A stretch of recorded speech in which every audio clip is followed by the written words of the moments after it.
મારા ભાગ્ય ખુલ્યા, મારા પાપો હર્યા, આ ભરત ક્ષેત્રે મારો જન્મ થયો. એવું પરમ પવિત્ર શાશ્વત તીર્થ શ્રી શત્રુંજયનો સ્પર્શ થયો.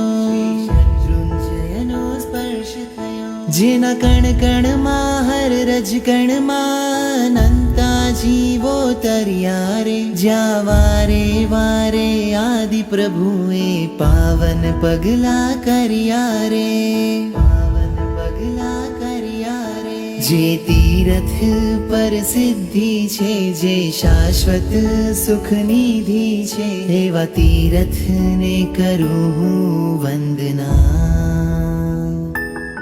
જેના શિખરે ઋષભજી છે, જેના તળિયે જય તળેટી છે, એવા તીરથને કરું હું વંદના.